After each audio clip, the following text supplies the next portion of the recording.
আল্লাহ তাআলা যখন দেখেন কোন বান্দার দিলের থেকে কোন দৃশ্যমান বস্তুর উপর আস্থা রাখছে, তখন ওই দৃশ্যমান বস্তুকে আল্লাহ তাআলা ডুবায়ে শেষ করে দেখা দেন তুমি ভুল জায়গায় পা রেখেছো।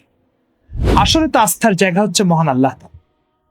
এই জন্য এই কনসেপ্টটা, এই বার্তাটা কোরআন আমাদেরকে দিয়ে বলতে যাচ্ছে, আগুনে পুড়ে যায়, ভূমিকম্পে ধসে যায়, আর অন্য কোনো আসমানি জমিনি মুসিবত আসুক, যেটাই আসুক, সব ক্ষেত্রে একজন ইমানদার আসমান ও জমিনের স্রষ্টা মহান আল্লাহ তাআলার দিকে ফিরবে। যেভাবে একটা বাচ্চাকে আপনি ধমকি দেন, দৌড়ে মার কোলে আশ্রয় নিবে, তার হাত থেকে চকলেটটা কেড়ে নেন, মার কোলে যে আশ্রয় নিবে।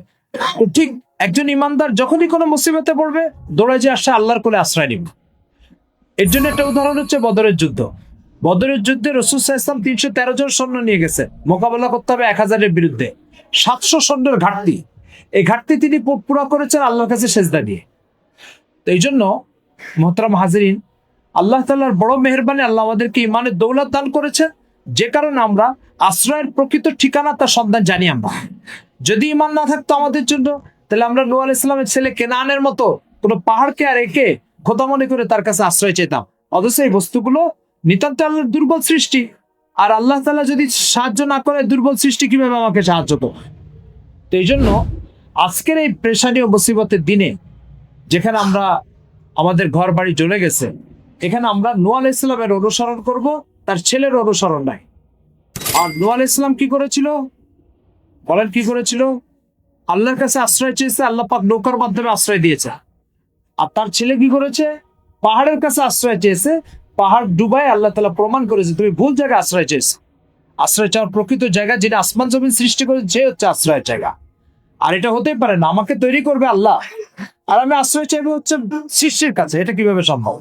একটা মোবাইল নষ্ট হয়ে যাওয়ার পরে এই মোবাইল যদি ঠিক করার জন্য মূল কোম্পানি, যে কোম্পানি এই মোবাইল তৈরি করেছে, তার যদি একটা শোরুম থাকে, সেখানে মোবাইল ঠিক করা যাবে, আমি কেন আরেকজন মেকারের কাছে যাব?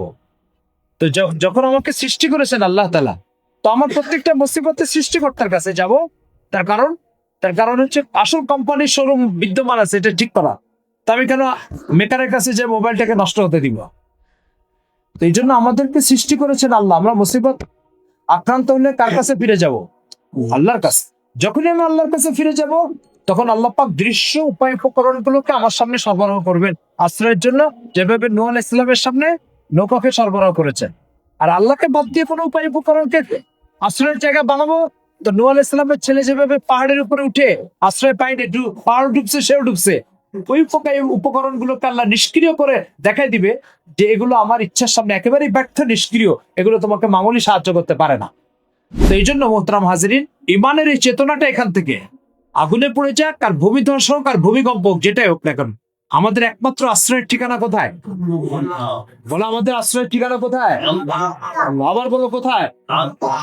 এই আশ্রয়ের ঠিকানার সন্ধানে আমরা যখন বেরোবো, আল্লাহ তাআলা আমাদেরকে নূহ আলাইহিস সালামের নৌকার ব্যবস্থা করে দিবেন। আর যখন আমরা আল্লাহকে বাদ দিয়ে অন্য কিছুকে আশ্রয়ের জায়গা মনে করব, তো নূহ আলাইহিস সালামের ছেলের পাহাড়কে যেভাবে ডুবাই আল্লাহ তাআলা দেখাই দিয়েছেন যে এই পাহাড় কখনো আমার এগেনিস্টে তোমাদেরকে সাহায্য করতে পারে না, তোমাদের হাতের উপায় উপকরণ আমার এগেনিস্টে তোমাদেরকে সাহায্য করতে পারবে না। সাহায্য করবো ওই জিনিস যেটাকে আল্লাহ পাক সাহায্য করার সুযোগ করে দিবেন, যেভাবে নূহ আলাইহিস সালামকে দিয়েছে। কি ভাই, কথা বোঝা গেছে?